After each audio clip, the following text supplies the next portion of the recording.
Join me now is Roger Stone of StoneZone.com. StoneZone.com. Here's the headline today. At one point, it was the top headline story at Daily Mail. Elon Musk names top Trump ally in the Epstein files as MAGA civil war spirals. Billionaire techie turned political provocateur Elon Musk has launched another salvo at MAGA world by claiming the former Trump advisor Steve Bannon is implicated in the Jeffrey Epstein files. The, what's that word? Merkel businessman who has recently fallen out of Trump orbit after lambasting his big, beautiful bill emerged with a fresh attack against the Republicans' first-term advisor and campaign director. Quote, Bannon is in the Epstein files, end quote. Musk posted Tuesday on X, says Daily Mail.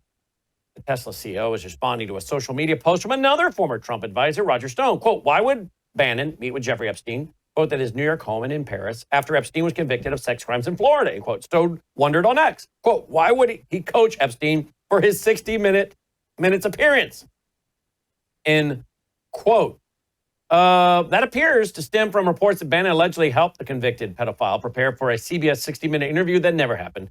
Quote, you're engaging, you're not threatening, you're natural, you're friendly, you don't look at all creepy, you're a sympathetic figure, end quote.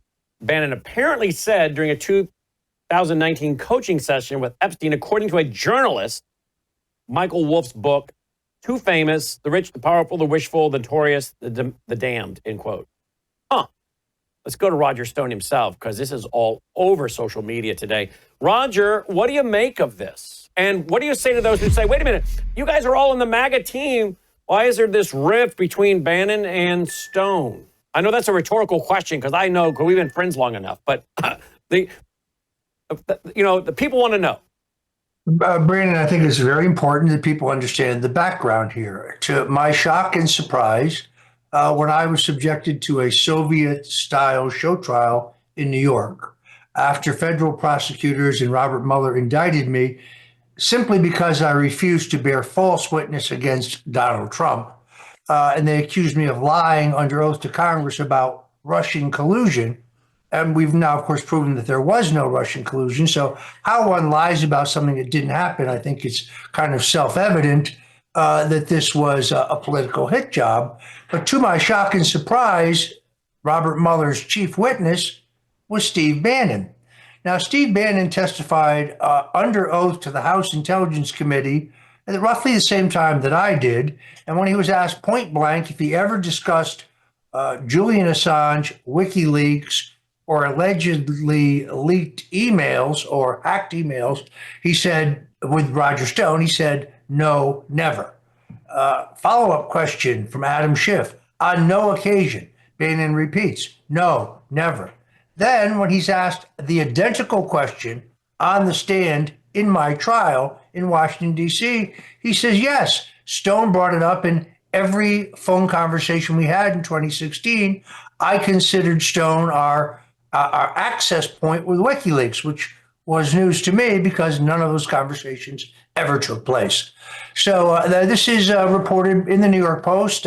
Jonathan Turley, the very respected George Washington University law professor, examined both transcripts and said there's very clearly a glaring and irreconcilable conflict in what Bannon said before Congress, what he said before the court. But more specifically, I pointed out that after Jeffrey Epstein was convicted of sex crimes in Florida, and I think it's important to note, Donald Trump cut Epstein off prior to his being exposed and convicted of sex crimes in Florida, when Epstein made an indecent advance to an underage girl who worked in the spa at Mar-a-Lago. From that point on, he was barred from all Trump's properties and from Trump's life. But the Clintons continued to associate with him after the Florida conviction, continued to socialize with him, continued to take millions of dollars from him, continued to visit his island, which my good friend Sean Hannity has called Orgy Island.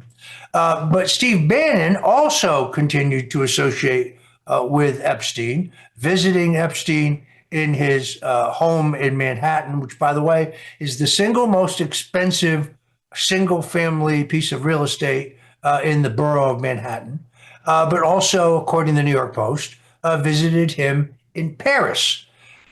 We also know that Bannon coached Epstein for an appearance on 60 Minutes, an appearance that was ultimately canceled, and that Bannon shot 15 hours of documentary film with Epstein. So that is what Elon Musk was responding to. I reposted a piece from the Business Insider that restated those unassailable facts. What's the takeaway? Bannon perjured himself at my trial. I don't know why, perhaps to save his own sizable ass. And secondarily, he clearly was associated with Jeffrey Epstein. So what's the difference between Donald Trump and Steve Bannon? Donald Trump never visited Epstein's home in New York, never visited his island, never visited him in Paris. And so what do you make today?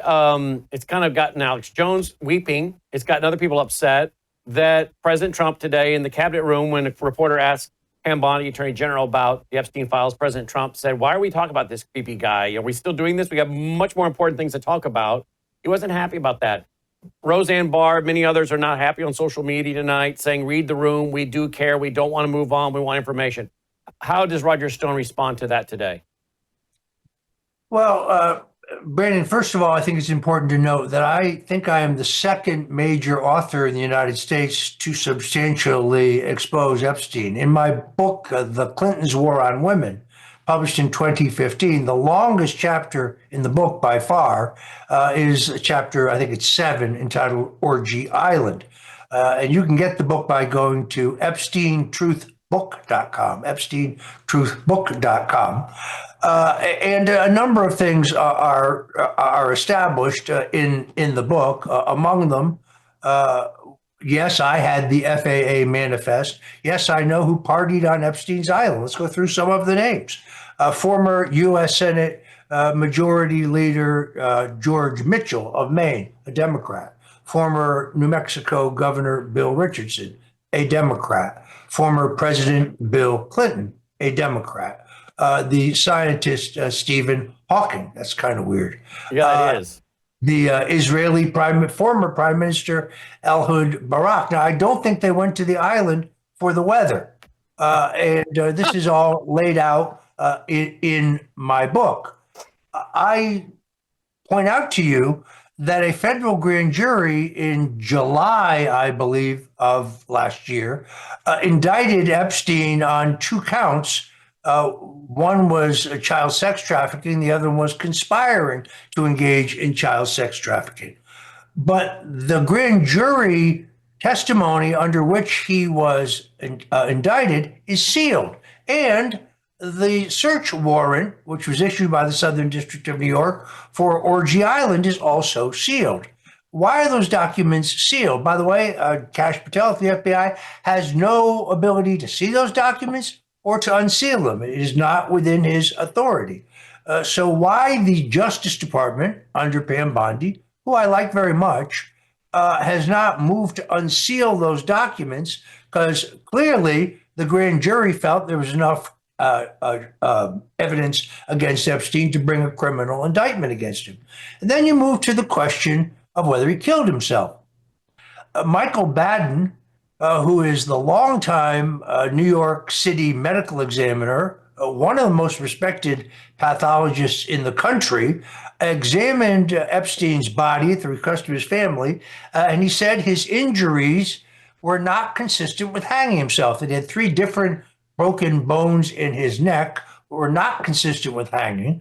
And he also pointed out that he, Baden, had done autopsies in over 1,000 hanging cases. We also know that the criminal defense attorney, David Schoen, who represented Donald Trump quite ably in one of the 2 impeachments, had agreed to represent Epstein in his criminal defense trial. They had agreed on a retainer the Thursday before the Saturday that Epstein died.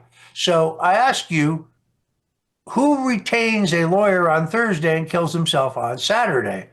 Now, on top of that, we're asked to believe that the video cameras just happened to be malfunctioning, that the two guards who were in charge of 24-hour monitoring of Epstein happened to fall asleep, that they happened to move his cellmate out of the cell the day before, that they took him off suicide watch the day before. Sorry, it does not add up.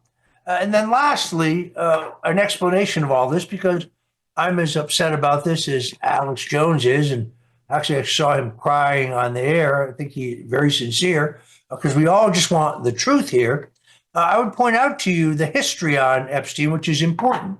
This all came to the fore when the police chief of Palm Beach got a tip from some parents and launched an undercover investigation into Epstein, ultimately handing the state's attorney in Florida a potential indictment involving 33 underage girls for both sex trafficking and statutory rape.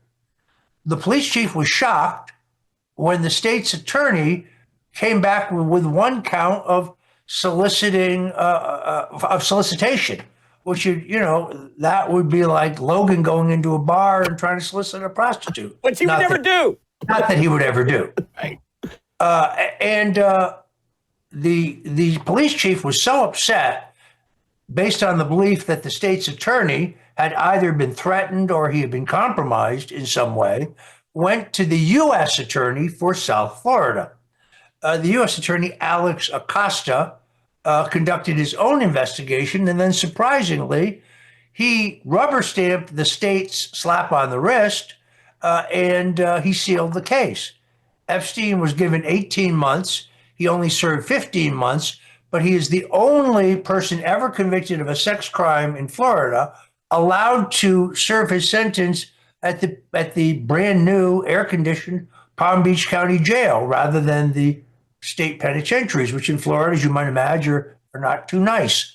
When Acosta in 2016 went on to be appointed labor secretary under Donald Trump, in preparation for his confirmation hearings, he was asked, what are you going to say if they ask you about why you gave Epstein a slap on the wrist? He reportedly said, Acosta reportedly replied, I'm going to tell the truth, that the CIA contacted me, told me he was one of theirs, and I was to rubber stamp the case and seal it, which is what I did. So there you have it. I think the deep secret here is that Epstein was functioning as an asset for our own intelligence agencies. At the same time, Brandon, I believe he was probably also essentially a blackmailer for hire, working perhaps for the Israelis, for the Saudis, for a number of others. We also know that there was enormous pressure from the British government through the British royal family because of Prince Andrew's well-known involvement with Jeffrey Epstein. Now, a couple months ago, we read and heard about the suicide of Virginia Giuffre. She was one of Epstein's victims. She was one of the victims who refused to take a cash settlement and persisted on suing Epstein. I interviewed her for my book, The Clintons' War on Women, which has an enormous amount of this information. Again, you can go to EpsteinTruthBook.com to get a copy. I read her extensive testimony. I read all of her filings in court. I interviewed her extensively. There is no doubt in my mind that she did not commit suicide a couple months ago. She was a loose end. This is a case that I know quite a bit about. I have a high regard for Kash Patel. I don't really know Dan Bongino that well, but based on reputation, I like him. On the other hand, they look very, very uncomfortable to me. And I wonder whether there are international pressures on this administration while the president is trying to make peace in various regions and negotiate complicated tariff agreements with our trading partners that may be a key factor in why the American people are not being told everything about Jeffrey Epstein. But I point out again, Kash Patel and Dan Bongino cannot give us what they do not have. So I believe that the DVDs and the hard drives that were seized by the FBI at the time of Epstein's arrest in New York, in Palm Beach, in New Mexico at his ranch, and on his island, I believe those are long gone. I think they have been destroyed. And they cannot give us what they do not have. What needs to happen now, in all honesty, is that Pam Bondi needs to direct the U.S. Attorney in the Southern District of New York to move to unseal the material involved in the indictment of Epstein, and particularly to unseal the search warrant for Orgy Island. Well, that last sentence was important. Maybe international pressure on President Trump to not let this all blow in the wind when he's trying to get so many different things done on the international stage. I hope you guys didn't miss what he just said there, because that's a very interesting piece of information. He's on a hard break. He's got to go, folks. But I want you to see right here all of his numbers, stonecoldtruth.com. He's got stonezone.com. You can follow him on X at Roger J. Stone Jr. You can get the book on the Clintons' war on women at stonezone.com, stonezone.com. And Steve Bannon is welcome to come on if he wants to refute any of this as well. Right, Roger? That'd be fine with me. Yeah. Roger, we always love having you on. You're a team player, and you always make yourself available to us. We really appreciate it. And by the way, wasn't our team fast with all of those things you're bringing up? We didn't know what you were going to say, but we're ready to go, bringing it up left and right, man, on the graphics. Look, some of my fondest days were when I was with Worldview Tube. I'm glad to be back with you. I'll be honest with you, I declined a number of other interviews tonight, but Brannon, you asked. I'm happy to be here. Well, you're very kind, and you know you're always welcome back here for TV in the future whenever it opens up the door for you. In the meantime, people can hear the Stone Zone, my syndicated radio show, every night at 8 p.m. Eastern Time at WABCRadio.com. That's WABCRadio.com. We'll talk about this tonight and a number of other matters. The CIA has now finally admitted that they were handling Lee Harvey Oswald. And there's the House Intelligence Committee chair says that the report put out by the CIA regarding the way the Obama administration fabricated the Russian collusion hoax is a sanitized version, and the truth is much, much worse. We'll cover all of that tonight. Awesome. Thank you, Roger. StoneZone.com. Thanks, Roger. Thank you. God bless you. You too, my friend. Roger Stone checking in there, folks. StoneZone.com. And we're going to be right back after this break. News is moving faster than ever, and so are we. Worldview Tube brings you 24/7 live stream coverage and now real-time alerts when it matters most. Once you have the Worldview Tube app installed, exit the app and navigate your way to Settings. In Settings, locate the tab labeled Notifications. Select the Notifications tab. Scroll down until you locate the Worldview Tube app icon. Select the tab. And here, you can turn on and customize your notification experience for the Worldview Tube app. News doesn't wait, and neither should you. Turn on push notifications to stay informed. Every headline, as it happens,